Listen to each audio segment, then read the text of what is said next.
Dikiranya dengan memperkuat tentara, polisi ya, dengan tindakan represifnya, itu akan menyelesaikan masalah.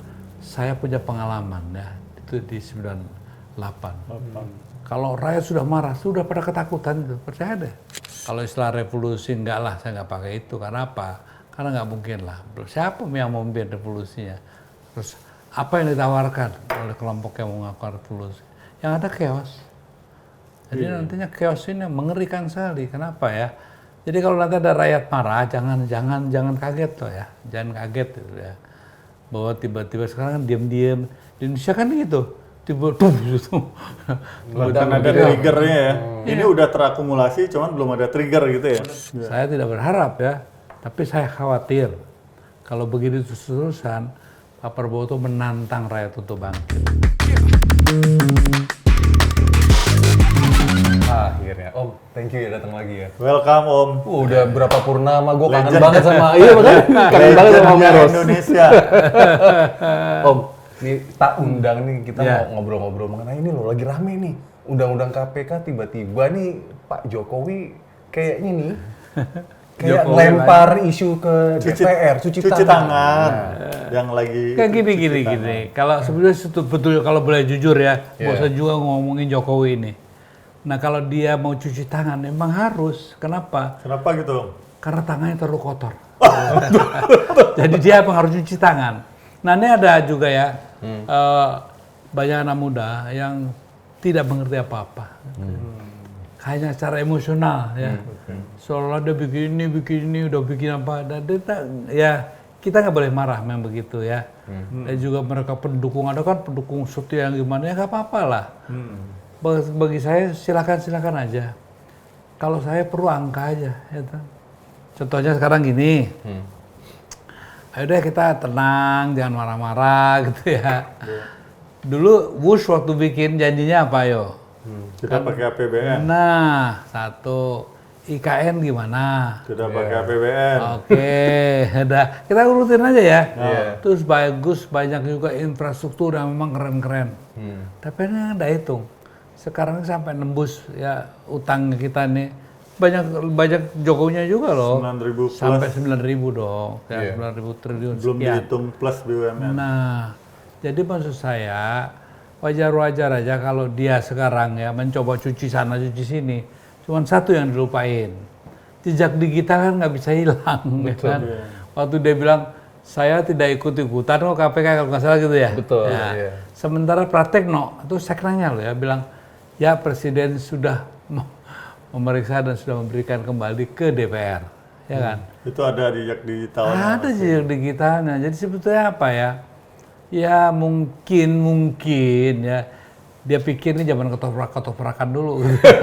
Oh gitu ya. Iya, jadi ya mau ngomong apa lagi? Menurut kan kalau nggak salah loh, saya pernah ngomong di sini ya, yang dirusak Pak Jokowi itu peradaban. Tahu nggak sih peradaban ya?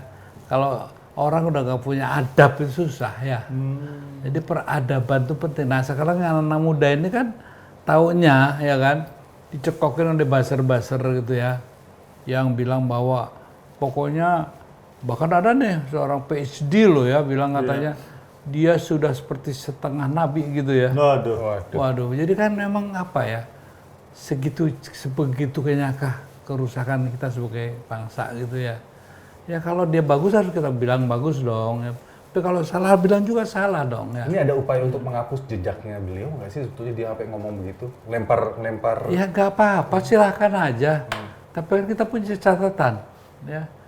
Jejak digital bisa dibuka, kita juga punya catatan, gitu ya. Siapa sih yang dulu pertama kali bilang bahwasanya ini nggak pakai APBN? Nah kemudian bahwasanya presiden yang baru nih dengan gaya sok-sokannya bilang soal tanggung jawab saya, katanya. Ini emang negara apa? Ada kan negara hukum gitu ya.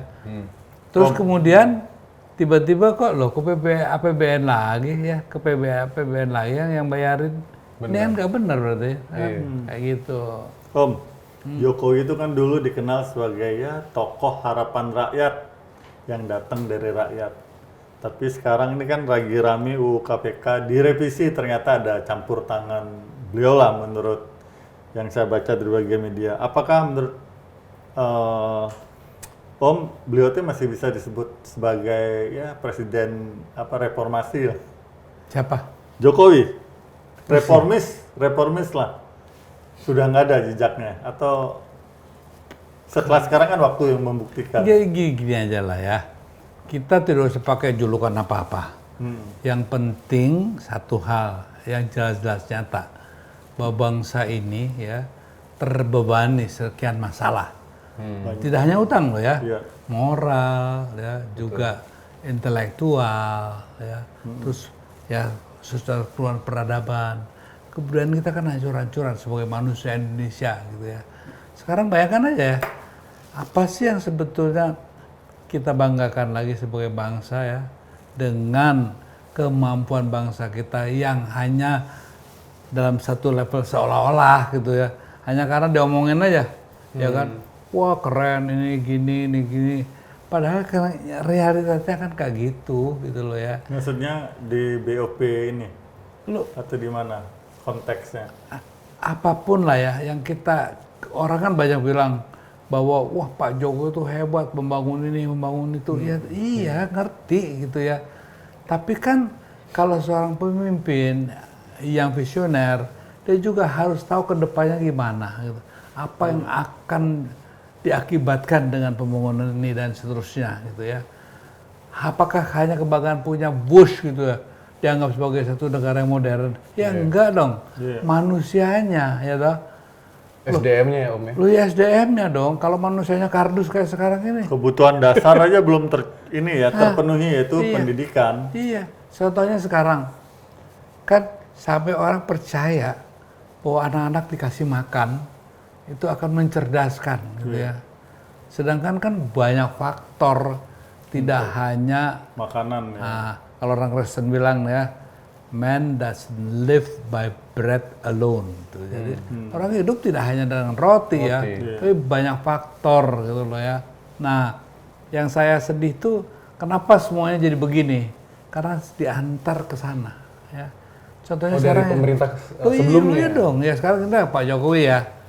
Kenapa sih kok tambang-tambang kita begitu gampangnya diberikan sini gitu ya. Walaupun dari awal memang sudah ada ya. Lo kita boleh nggak suka sama Pak Harto ya, tapi zamannya Pak Harto dulu masih BUMN itu masih menguasai tambang-tambang gitu ya.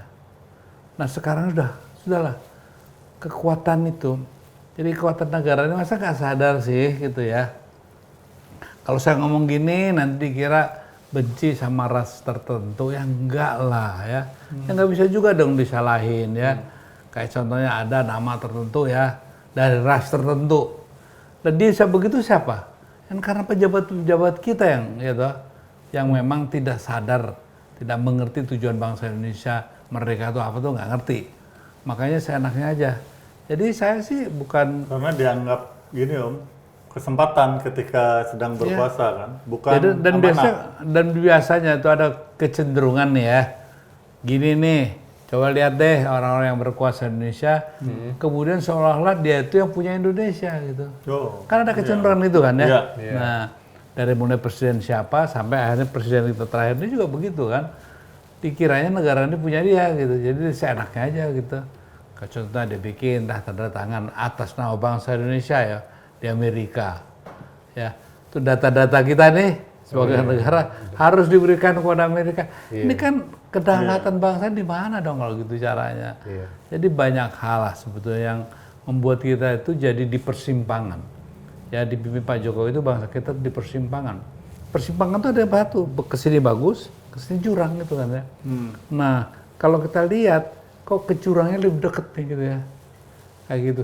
Nah dengan embel-embel tadi, karena kita terpengaruh pada awalnya kan, wah ini orang kampung biasa, orang biasa, jadi presiden, maksudnya berempati dong, iya, berempati dong ke rakyat miskin gitu kan ya. Kita kira harapan baru. Iya, harapan baru, ternyata masalah baru. Nah ternyata begitu, jadi dia solusi atau masalah?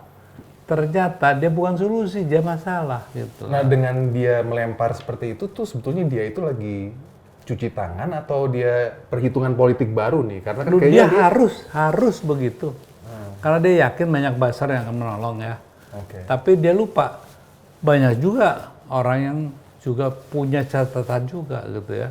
Sehingga jejak digital itu nggak bisa dia mau nangis-nangis ya nggak bisa ya. Sudah ada kok terrekord loh ya. Ya saat ini rame-rame anggota DPR ini pada yang terlibat dalam Balas juga, balas dia juga. artinya menyampaikan inilah fakta-fakta ya. Iya, makanya saya bilang yang susahnya untuk kita tuh begini. Saya juga pernah di circle kekuasaan loh ya. Iya. Ya, kalau saya ngomong gini, bukan ya katanya menduga-duga, enggak. Saya pernah di situ kok ya. Sehingga saya tahu persis kalau kita punya prinsip, punya sikap ya.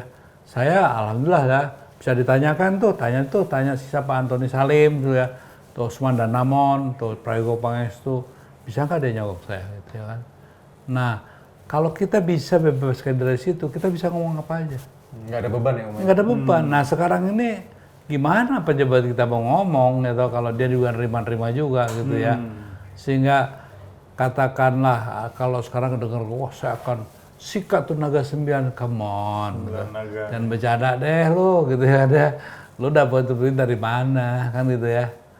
Jadi maksud saya tuh udahlah Tapi jangan sok-sokan. yang sekarang kan kayak 7 turunan 8 tikungan katanya. Apa itu? Enggak, kalau bicara yang sikat 9 naga itu kan berasal dari bukan Jokowi kan. Bahwasanya dari dulu tuh ada sudah. Tapi waktu zaman reformasi kan kita janji untuk tidak mengembangkan, menyudahi. Nah, kalau ini diperkuat kan jadi kacau. Makanya ada istilah kekuatan kaum oligarki kan Iya. muncul kan 10 tahun atau 5 tahun terakhir ini kan. Tapi fakta kan memang pengusaha tuh bekerja sama dengan pemerintah ya. Itu udah apa ya, pakemnya begitu, susah dipisahin. Loh betul, itu saya setuju kok. Gini loh, kalau saya ngomong gini kan bukan karena katanya loh ya. Saya pernah kok di tempat begitu. Iya, iya. Saya pernah juga mau disogok besar loh ya. Kalau saya nggak mau kan nggak bisa apa-apa. Kayak gitu ya. Nah, saya melihat justru yang diamanatkan pada zaman reformasi kan nggak begini ya toh. Iya. Nah, justru sekarang ini yang jadi persoalan karena semuanya sudah terlibat. Nah, udah deh saling melindungi nih. Nah, contohnya ya dari lembaga eksekutif, legislatif, judikatif, semuanya ini kayaknya sudah Saling terkait nih. saling gitu terkait. Ya? Udah jadi satu Iya. pihak sisi. Jadi nggak ada yang Jadi mengontrol. saya sih yang ngerinya, saya bilang, kalau istilah revolusi enggak lah, saya nggak pakai itu. Karena apa? Karena nggak mungkin lah. Siapa yang mau memimpin revolusinya? Terus apa yang ditawarkan oleh kelompok yang mau melakukan revolusi? Yang ada chaos. Jadi nantinya chaos ini mengerikan sekali. Kenapa ya? Jadi kalau nanti ada rakyat marah, jangan kaget loh ya, jangan kaget gitu ya. Bahwa tiba-tiba sekarang kan diam-diam di Indonesia kan gitu. Tiba-tiba gitu. Bukan ada triggernya ya. Ini udah terakumulasi, cuman belum ada trigger gitu ya. Belum ada trigger. Nanti kalau sampai Kayak terjadi, kemarin Agustus tuh kan yang gara-gara ojek kelindes kan. ya tapi ginilah, kan nanti kalau dari sini wah ditunggangi asing. Nah sementara kita negara kita sekarang kebijakannya juga ditunggangin asing kok, kepentingan asing. Jadi kita cerdas lah, gak usah sentimen sama Prabowo atau Jokowi gitu, nggak penting buat saya. Tapi yang penting kan sebagai warga negara tuh tahu lah bahwasanya negara kita itu begini, apa yang harus kita lakukan, gitu kan gitu ya. Jadi kalau menurut saya nih, memang tuntutan kedaulatan menjadi serius ya. Dengan yang kemarin nih ya, Trump memberikan apa gitu ya kepada kita, seolah-olah kita diberi ya. Padahal ya kalau menurut saya diporotin lah gitu ya. Perjanjiannya itu nggak seimbang ya Om? Ya nggak reciprocal, nggak dong. Kalau reciprocal saling memberi, ya kan, membantu, mendukung. Ini enggak. Saling mendukung, reciprocal. Jadi menurut saya memang saya juga kaget ya.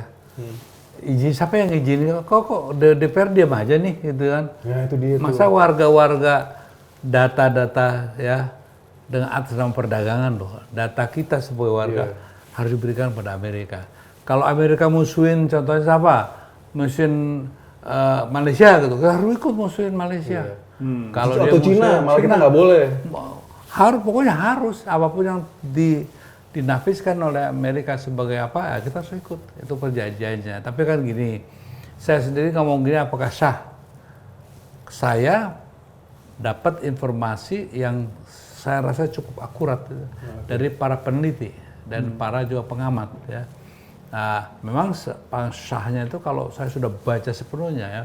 Tapi saya kok percaya sama para pakar-pakar yang menganalisa ya, bahwasanya memang terjadi sesuatu yang aneh gitu kan. Jadi yang harus mikirin justru kaum milenial dan Gen Z karena dia mereka nanti. Kalau saya kan sebentar lagi lah gitu ya. Tapi kaum Gen Z ini kan yang menanggung semuanya ya, yang harus merasakan ini semua. Masa kalian diam aja kan gitu ya. Makanya jangan juga merendahkan kapasitas kaum Gen Z dan milenial ini ya. Di Sri Lanka terjadi ya toh. Iya betul. Di mana-mana Nepal terjadi. Sudah ada di mana gerakan kaum muda ini ya yang menginginkan negaranya tidak begitu. Mereka akan melakukan sesuatu. Sehingga menurut saya ya ini kalau menurut saya kok tinggal tunggu waktu aja. Karena saya kok melihatnya bahwa pemerintahnya terlalu overconfidence. Jadi dia gampang nanti gue beresin. Pikirannya dengan memperkuat tentara, polisi ya, dengan tindakan represifnya, itu akan menyelesaikan masalah. Saya punya pengalaman ya, itu di 98. Kalau rakyat sudah marah, sudah pada ketakutan itu, percaya deh. Ya, Jadi kalau udah malah mentok. kalau sudah marah, jadi rakyat tuh kalau udah marah mengerikan menurut saya.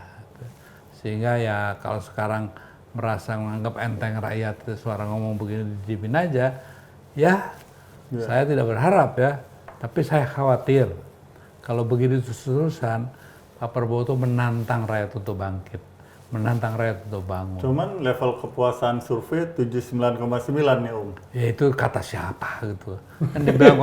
Yang dibilang katanya juga rakyat Indonesia paling bahagia ya di seluruh dunia dari 260 negara yang lainnya ya ukurannya apa? Kita penduduk termiskin terbanyak nomor 2 di dunia. Ya, tapi dia terbahagia loh. Ya. Iya. Jadi banyak yang menikmati kemiskinan, kesulitan ini ternyata ya sambil ketawa-tawa. Jadi orang ketawa-tawa di Jawa itu memang orang nggak pernah kelihatan susah tuh nggak ada. Ya, bilang, orang ditabrak ya syukur dah mati. Untung nggak ini, untung nggak itu. Jadi dia harus lihat dari kebudayaannya juga. Orang mangan yang penting ngumpul gitu ya. Iya, jadi seharusnya kita lebih bijak lah melihat semuanya ya. Jadi menurut saya memang sulit ya kalau kita menyalahkan semua ke Prabowo juga. Ini memang negara ini diwariskan oleh Jokowi itu dalam keadaan katakanlah kalau senjata tuh udah banyak menjennya gitu ya. Kalau mobil tuh udah banyak lah, akinya rusak, apanya rusak, walaupun kelihatannya keren gitu. Nah ini Om, sebentar. Setelah dia perjanjian tanda tangan 19% itu, 2 hari kemudian ternyata Mahkamah Amerika itu kan menurunkan 10%. Nah ini menghapuskan malah. Iya, bacaannya Om ini gimana? Apa enggak loh kayak negara yang lainnya aja dulu tunggu gini aja deh. Kalau Supreme Court-nya aja ya mengambil tindakan. Masa kita yang terdampak ya diam aja sebagai bangsa Indonesia ini ya. Kan bangsa Indonesia sebenarnya ya yang terdampak langsung gitu juga kan ya. Dan kemudian mengatasnamakan lagi. Pertanyaan saya, kapan sih yang namanya Prabowo itu dapat izin tuh oleh rakyat Indonesia ya bisa menyerahkan apa namanya itu data lo ya, data warganya kepada Amerika gitu. Satu, kedua, kapan sih mendapat izin bahwa apapun yang dilakukan Amerika kita harus ikut gitu kan. Contohnya kalau dia lagi sebel sama Iran ya kita harus lawan. Kita harus sebel sama Singapura ya kita harus lawan juga Singapura. Nah ini kan politik bebas dan aktif kita. Ini kan melanggar Undang-Undang Dasar 45. Gimana tuh nasibnya nih? Politik luar negeri. Berarti dari non-blok jadi apa tuh kita jadi? Makanya sekarang ini kan tugasnya Puan saya sini. Nah, Dasko juga di situ. Ayo tuh para ketua DPR dan wakil-wakilnya ini ya. Apa dong kalian? Mau diam aja? Hanya gara-gara apa? Hanya karena kalian juga terlalu dekat dengan Prabowo. Saya juga dekat sebagai teman ya. Tapi sebagai bangsa ya ada aturan-aturan yang pakem-pakem yang sudah kita sepakati. Kita tidak boleh mengangkangi Undang-Undang Dasar 45. Itu udah ketentuan ya. Jadi bukan kata Eros Jarot, bukan. Terus sarannya Om Eros apa nih yang setelah ini kan terlanjur nih. Nah, semua negara itu kan dapat 10%. Nah, maksud kita 19% sendiri harusnya gimana? Gini. Kan masih ada 6 bulan nih untuk dipelajari. Dan di dalam 6 bulan ini, kalau DPR-nya diam aja, bubarin aja DPR. Betul dong, nggak ada gunanya kita diwakilkan DPR toh. Nah, kita juga jangan prejudis dulu dong. Kita beri DPR kita semangat lah untuk paling tidak kembalilah ke jalan yang benar. Om, ada satu berita menarik 2 hari lalu kali ya, ketika Pak Prabowo lagi di Amerika. Dubes Iran Indonesia yang untuk Indonesia bilang, Indonesia jangan takut, Iran akan sumbang drone untuk Indonesia. Nah, apakah negara-negara luar tetangga juga melihat kita itu sebenarnya takut ya, sehingga artinya seperti nurut aja gitu loh, seperti Om bilang tadi. Ada memang kebaca begitu nggak sih sama? Kalau sebetulnya kalau kita kan harusnya bisa bermain dengan politik bebas dan aktif nih ya. Tapi kalau kita sudah ngeblok ya ke Amerika, kan Cina juga berpikir, oh jadi lo Amerika ya, jadi lo bukan teman kita juga dong, nggak bilang gitu kan. Sebaliknya, begitu dia BRICS gitu ya, wah lo teman Amerika bilang kamu temannya Cina sama Rusia, pandai-pandainya lah presiden kita bermain. Nah juga peran dari Menteri Luar Negeri kan sangat penting sekarang. Tapi kalau Menteri Luar Negerinya dikritik Dino Jalal ya dirujuk sampai sebegitu, tapi sayangnya juga Dino begitu menghadap lain lagi. Jadi juga susah juga ya dipercaya semana nih yang bisa didengar. Saya bicara atas nama anak-anak milenial dan Gen Z ya. Bingung kan, apa sih? Nah, lalu Dino harus bilang, enggak sebetulnya, sebanyakan sebetulnya gitu kan. Yang saya maksud nggak perlu gitu, yang jelas dong.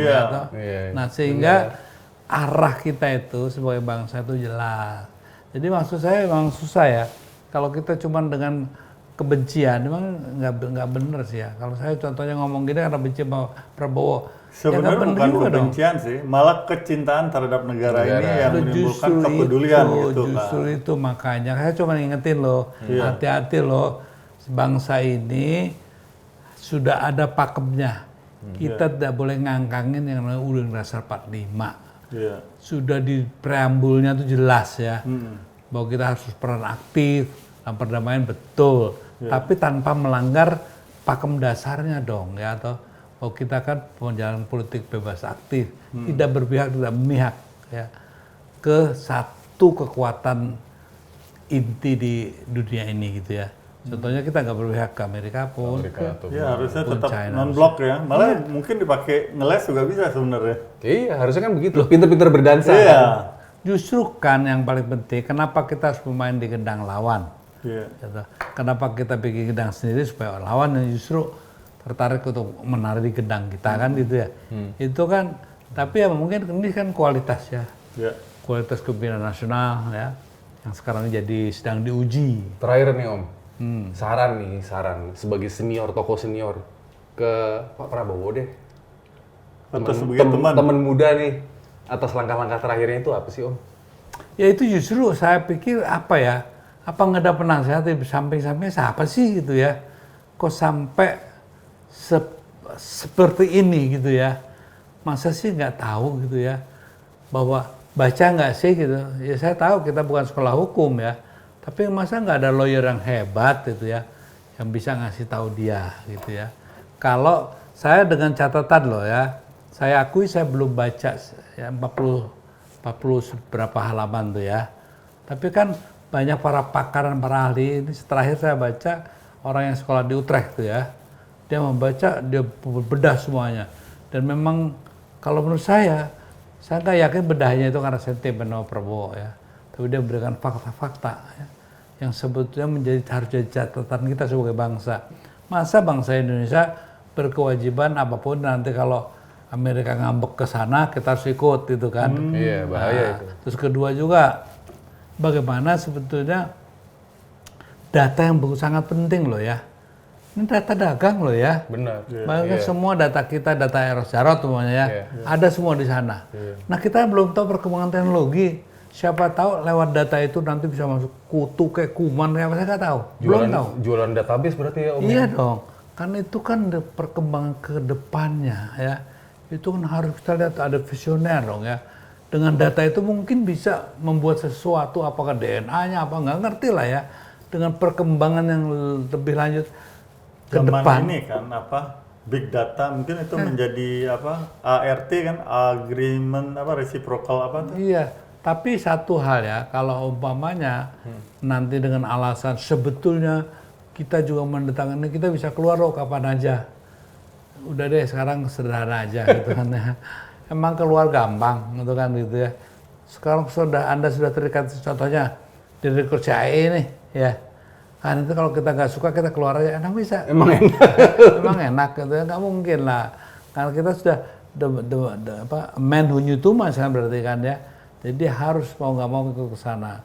Jadi pesan saya sama Pak Prabowo sih, jangan terlalu overconfidence gitu kan. Jangan juga merendahkan bahwa semua orang bodoh gitu ya. Bahwa kita semua seorang orang nggak ngerti masalah negara gitu ya. Sehingga I'm the one, I'm the only gitu kan. Ya enggak lah gitu. Jangan sampai nanya Gen Z bilang, lo siapa sih kan gitu. Iya, ya kan? benar. Karena Anda kan cuman kita kasih mandat gitu. betul. Kalau kita ambil mandatnya gimana? Kan gitu kan. Itu juga tolong diingat itu. Itu aja pesan saya. Om, thank you ya. Thank you. Yeah. Ciao.